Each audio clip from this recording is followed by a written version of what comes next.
Good morning, metalheads of the internet, and welcome to a brand new episode of the Metal Meltdown. Today we are talking about the latest studio album from Dark Tranquility entitled Endtime Signals. This is the 13th full-length studio album from these titans and pioneers of Swedish Gothenburgian melodic death metal. They may not have ever risen to the exact same levels of success and fame and popularity and influence that the likes of Amon Amarth and Arch Enemy and In Flames and At the Gates may or may not have enjoyed to varying degrees throughout the years, but to Dark Tranquility's credit, they've enjoyed at least a decent, respectable, modest amount of that still. Records like Skydancer and The Gallery are still considered classics of the genre. Maybe they're not packing stadiums, but they are packing clubs. They've consistently released material on a consistent basis with consistent range and quality. No massive stinkers, at least to my knowledge. Nothing on par with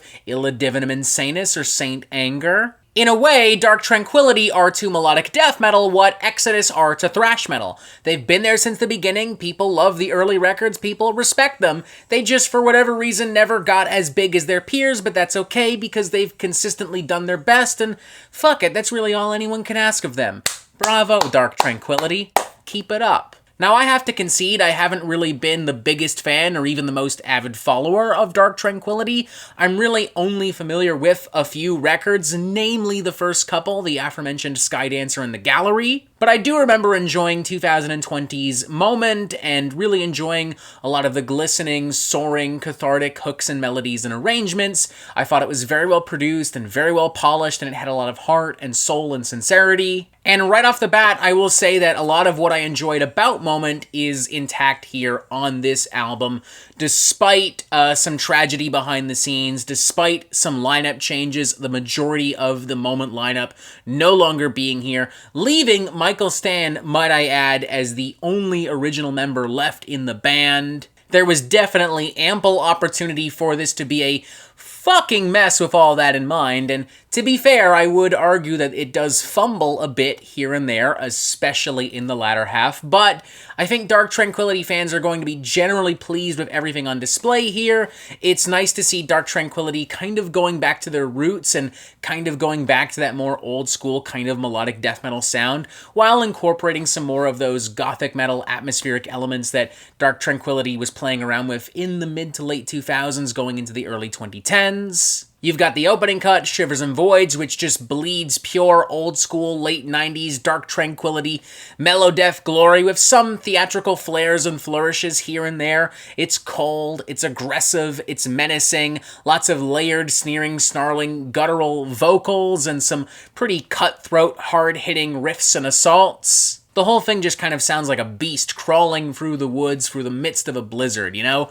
Pretty strong cut, very good way to open the record. Then there's the following cut, Unforgivable, which does a pretty good job at maintaining and carrying that initial momentum, more old school Dark Tranquility vibes and riffs and hooks here. I do like how in its latter half it does start to go into some more vicious and unpredictable and bombastic territory. You have some pretty gnarly tremolo picking happening at a certain point, giving this a nice extreme, almost kind of blackened edge. You also have some slightly unorthodox wailing leads and guitar licks, and this all kind of builds and leads to a surprisingly strong climax, complete with synths and some more progressive, soaring guitar work. It almost kind of reminds me of what I might hear from Soilwork on a more recent outing of theirs. Then there's The Last Imagination, which on top of having some of the most rabid and groovy and meaty melo-death riffage on the record, also implements some subtle keyboard and string work across the number, which gives this a little bit of a somber, cold, moody, gothic kind of feel. Enforced Perspective as well has a really cool, dark, ominous, menacing kind of feel and shadowy vibe to it. It feels epic, it feels more urgent, it feels more evil, while still retaining the melody and melancholy as well, especially with some subtle use of choral vocals in the background, more strings, more synths, more bombastic guitar pyrotechnics, more progressive dynamics and moments. And though I do find the full-blown goth metal ballads of One of Us Is Gone and False Reflection to be poorly written and schmaltzy and sappy and unnecessary, I would even say. I do appreciate their inclusion.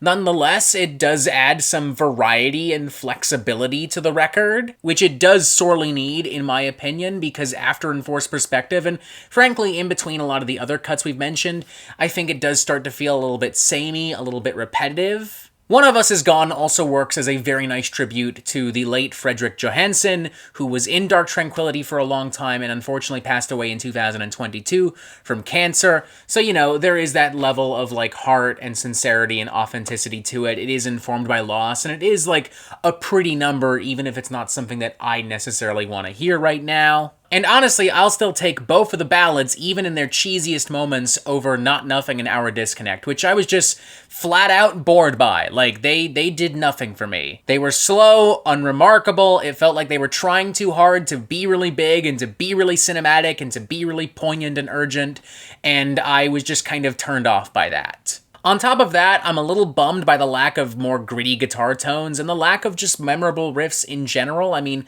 some riffs stand out, all of which we've pointed out, but I mean, this is a melo-death record, so, you know, gimme more. Also, more clean vocals here and there, especially in the choruses, especially in some of the biggest hooks and melodies.